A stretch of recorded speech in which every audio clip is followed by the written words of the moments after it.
This is about a unique journey through the hospitable land of Uzbekistan, marked by a millennial history and cultural mixtures. But it is also the history of people who wholeheartedly loved their homeland.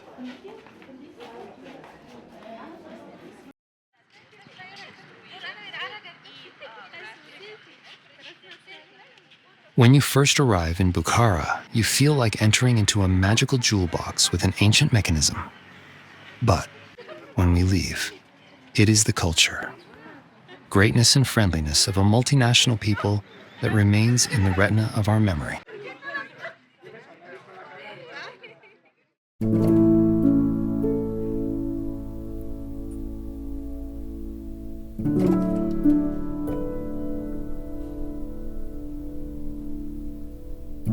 Nestled in the heart of Uzbekistan, the ancient city of Bukhara feels like stepping into a museum, where every corner you turn shows you tales of the past.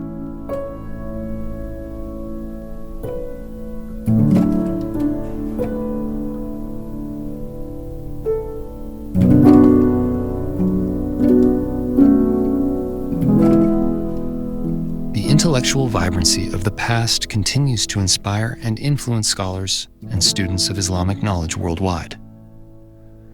Bukhara's significance as a center for the preservation and dissemination of Islamic knowledge cannot be overstated. As a crucial trading hub along the Silk Road, Bukhara's rich history is reflected in its artisanal crafts. Each of these iconic crafts is a testament to the city's rich heritage and the amazing skill of its artisans.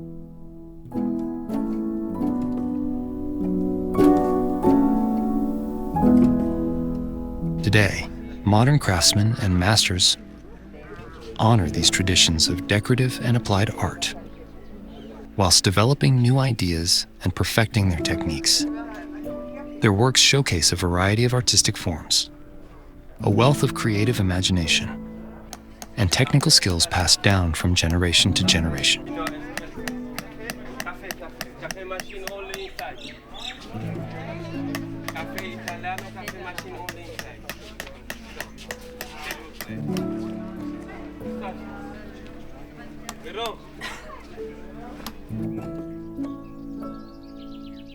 Miniature painting is a revered art form that has flourished for centuries, deeply rooted in Persian traditions.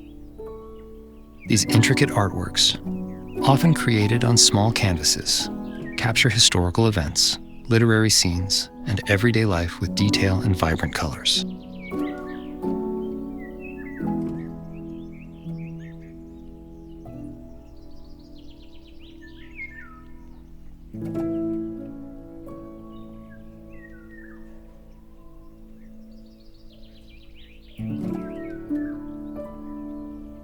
Artists use fine brushes and natural pigments to produce delicate, highly detailed scenes. Each miniature painting not only reflects Bukhara's rich cultural heritage, but also showcases the artist's skill and imaginative storytelling.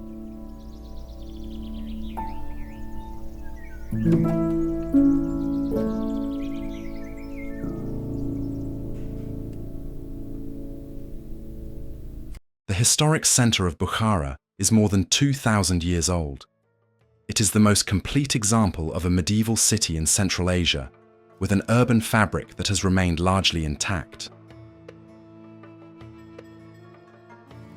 As other cities of Central Asia that lie along the route of the Silk Road, Bukhara was a trading post and a rest stop for the great camel and mule trains from the Far East. Traders with silk, spices, carpets and other goods would stop at caravanserais, lodging and trading complexes where they could rest their pack animals and themselves before continuing across the desert.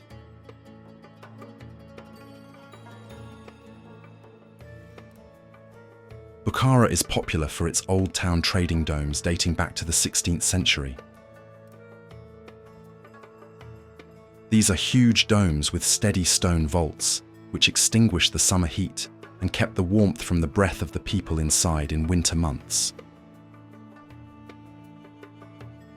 Even though several centuries have passed, 4 of the 5 dome-covered bazaars still remain as a popular places to visit for locals and foreign visitors, and have therefore become an iconic image of Bukhara.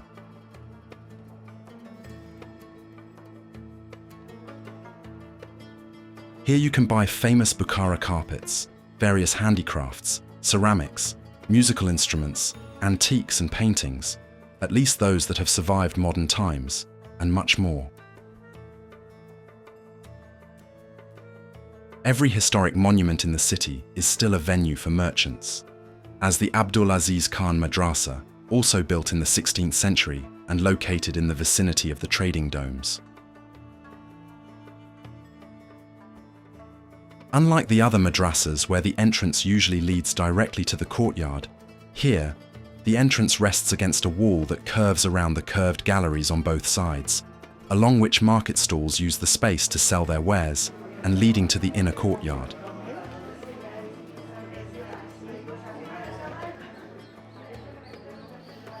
As well as the large 16th century Kukuldash Madrasa, originally built to be a Silk Road caravanserai, where you can also meet the artisans carving into metal plates. This is one of the most common types of handcrafted work of Uzbek ethnic art, and, in the 19th century, Bukhara and Khiva masters of engraved and embossed copper art were very popular. Local schools were established, which differed with own style of ornamentation, form and design, as well as with an approach to emboss. But Bukhara metal carving is known for its traditional simplicity and rigorous design.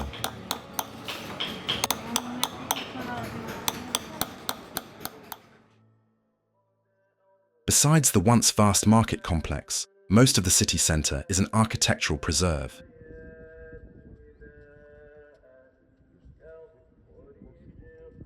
The Kalyan minaret emerges from a building complex, which together with the Kalyan Mosque and the Miri Arab Madrasa forms the Islamic monumental complex, Poe Kalyan.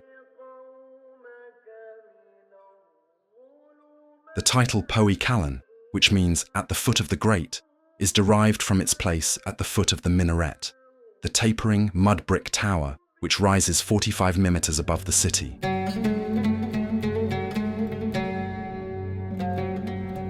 Being the oldest construction of the complex, built in 1127, and the tallest minaret at that time, it also served as a watchtower and a guide to approaching caravans on the Silk Route.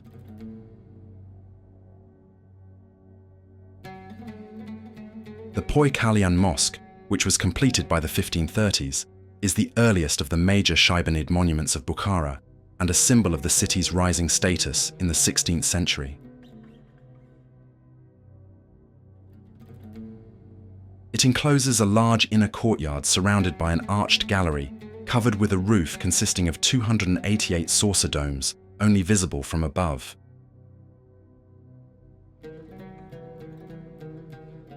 Having been used as a warehouse during the Soviet period, the Kalyan Mosque reopened to worshippers in 1991 and continues to be a place of prayer, albeit only part of the building is used for this purpose. Directly across the inner courtyard of the Kalyan Mosque stands the Mir-e-Arab Madrasa. Constructed in 1535, it is considered one of the most important educational establishments in the Islamic world, which has continued to serve its original function up until the modern day, making it the only madrasa in Central Asia with such a long-standing use.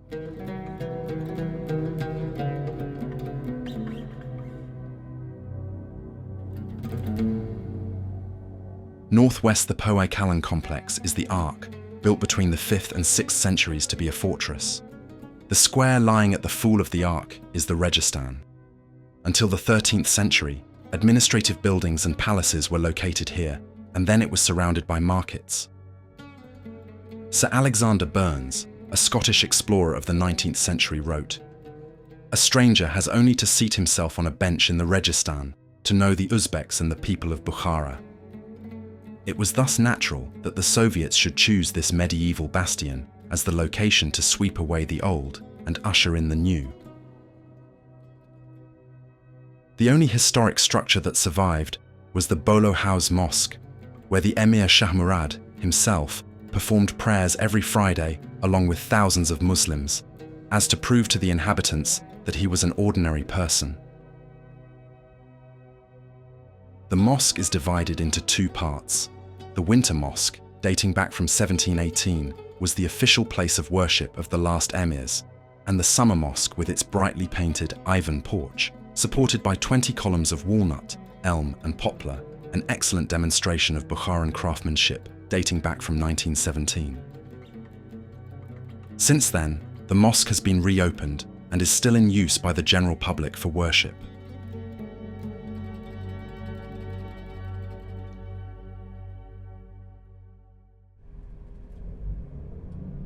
But also the surroundings of Bukhara amaze with the number of ancient settlements. 5 kilometers to the west, there is one of the most unusual landmarks, the Çorbaka necropolis, also called the City of the Dead.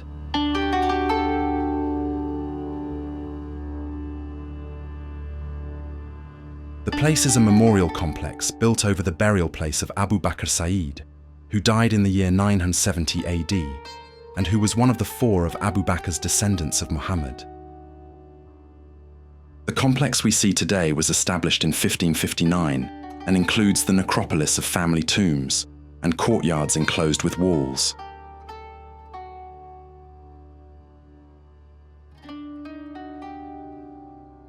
In the following centuries, it became an important place for prayers and ceremonies. Additional buildings were constructed, and the complex was expanded to include adjacent areas.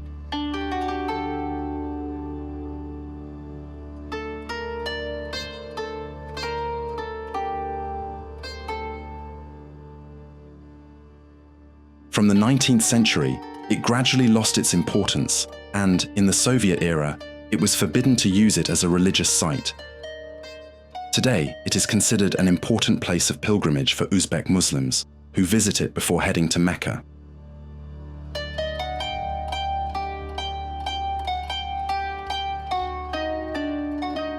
Here you will not see a stream of tourists or many pilgrims. The necropolis is quiet, and only the sound of loose doors under the locks breaks the silence.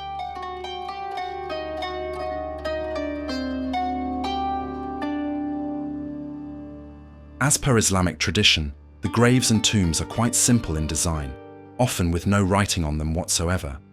Some, however, stood out, either due to the material of the stone and/or because of the writing on the tomb itself.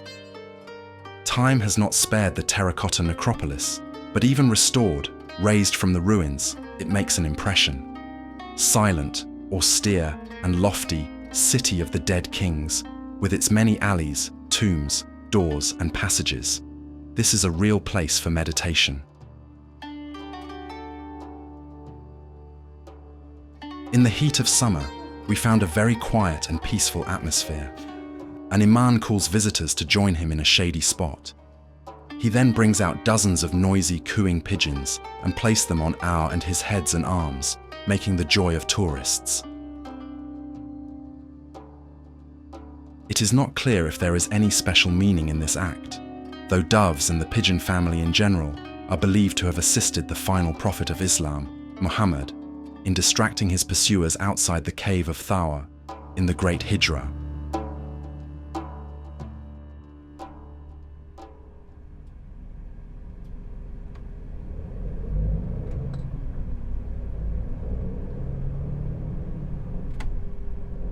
"12 kilometers northeast of Bukhara, in the village of Kasri Orifon, is one of Sufism's more important shrines, the Bahauddin Naqshbandi complex.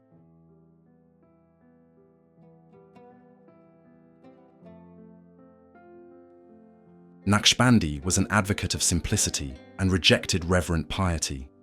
He died in 1389 and was buried in his birthplace where, over time, an entire architectural complex was built around his tomb, consisting of a holy grave, a madrasa, a shelter for pilgrims, 2 mosques, and a graveyard.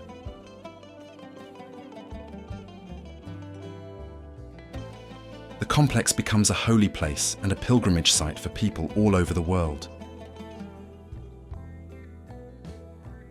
The mausoleum is built and decorated in the Eastern architectural tradition, with carved wooden screens on ceiling with unique Islamic patterns.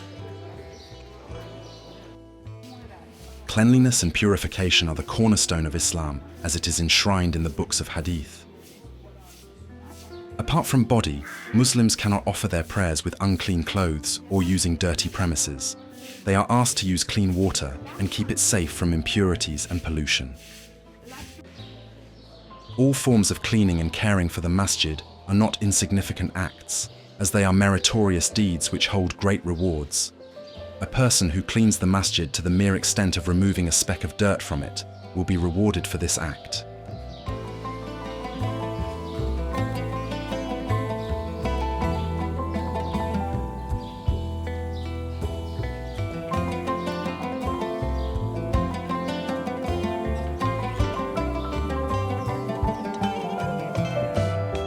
The shrine itself is steeped in superstition, and believers from different Muslim countries come here to ask for the fulfillment of wishes and healing.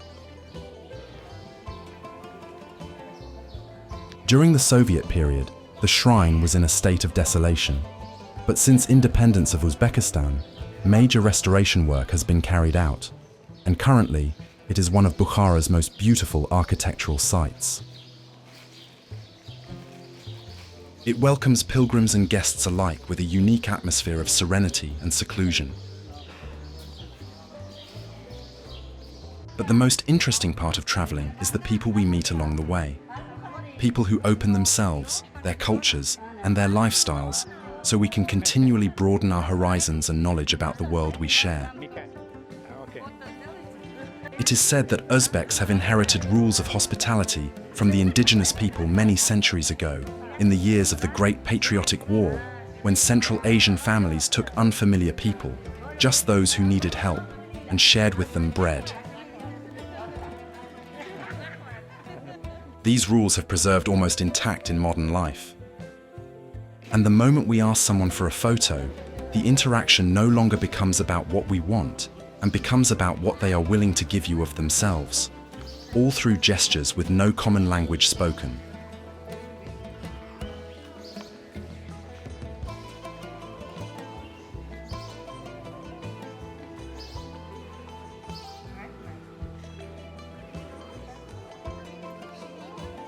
Although some Uzbeks had considerable contact with Russians during the Soviet period, few have experience with individuals from the West. Nonetheless, they are thrilled to meet individuals who wish to learn about and appreciate their rich culture. Here, among the pilgrims and visitors, we see the irreplaceable value that family has for the people of Uzbekistan. Despite some traditional characteristics of the Uzbek family, which disappeared during the Soviet era, have been partially restored after independence, Uzbeks usually live in large families consisting of several generations.